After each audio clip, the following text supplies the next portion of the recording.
I love to get off my farm and go visit other organic gardeners. Today we're north of Cookeville and we're visiting Hootin Hollow Farm with my dear old friend Jim. And he has a hoop house that I want to explore. Well, Jim, it's so good to see you again. How you doing, Jeff? I'm great. Yes. So Jim and I met in, I guess, what was it, 1980s or something like that? Right around that time, early 80s. Yeah. Yeah. And so, how long have you been doing this gardening on such a scale?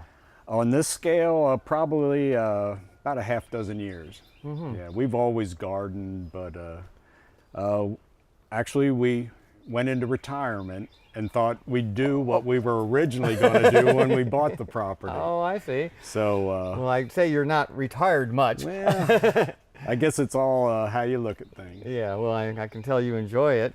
So Yeah. there's a beautiful carrot bed there, and then you have cucumbers and lettuce together. Is there a reason you grow them together? Great companion plants.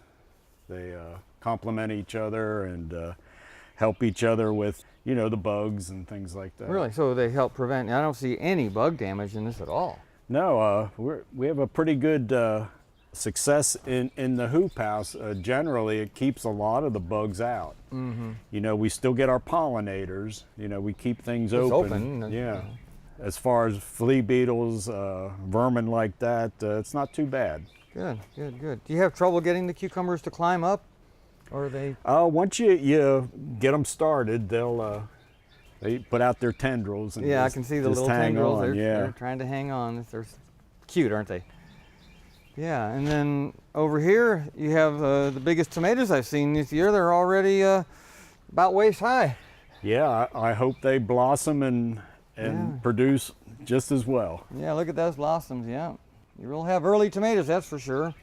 And again, you have looks like bok choy down here as a that companion was plant. baby choy. Mm-hmm. And then we use these cow panels, and then we can reuse them for anything that trails that wants to climb. Yeah, we've taken them like this and bent them over. I've heard about that. And then make a little arbor, you know, put gourds and things will climb on it. I've heard of people doing that. Yeah, yeah. That's some Siberian kale we have, and that's actually come from the winter, like the Swiss chard has, and on the other side we have some cabbage and broccoli.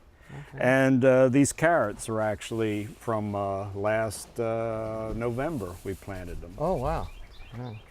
So they're coming in now, and we're actually harvesting these. So Hootin Hollow's mission seems to be to have something to eat all year round. We strive for year-round gardening. That is great. We're at the downtown Green Market in Cookeville all year round. Even in the wintertime? In the wintertime, we're there selling. Wow. Well, Jim, besides these waist-high tomatoes that are blooming, I noticed where you've got some that looks like you just planted. Actually, we did. You put them in succession, and those will come hopefully and bloom and produce. When they die out, these will be blooming and producing. Oh, that's great. That way you continually have a supply. Gotta keep it going. And it looks like you got some little yellow squash in here. Probably yellow squash. Yeah, these are the summer squash that we have in. And this whole house had just been, everything was torn out from what we had in over winter. So as soon as those crops are done, we'll put in our summer crops. If we can get them in early, like these squash and tomatoes, we got them in before their season.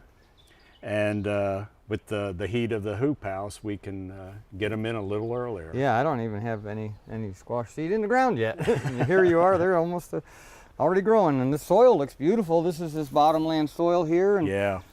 You're amending this with you say some homemade compost and things like that? Compost, worm castings, even a little mushroom compost to start it out. Good. Looks like it's in good shape. And my gosh, this here must be broccoli, but it looks like a forest. Yeah, this is a variety of broccoli that you take the offshoots. Oh, like Desico or something? The raw broccoli. Oh, okay. It's still producing, so it's still in the hoop house. That's right.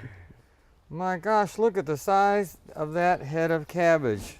That's several jars of kraut right there. Right, yeah, they're That's, I think, the same variety we have outside. It's Green Magic or Green Acres. I'm not exactly sure. I get them all mixed up. But it's a fine variety for overwinter in here or outside. Okay, yeah. Look at the size of that leaf right there. Goodness gracious. Well, Jim, thank you so much for showing the greenhouse to me. This is fascinating. You're doing a really good job here. I appreciate that. For inspiring garden tours, growing tips, and garden projects, visit our website at volunteergardener.org or on YouTube at the Volunteer Gardener channel, and like us on Facebook.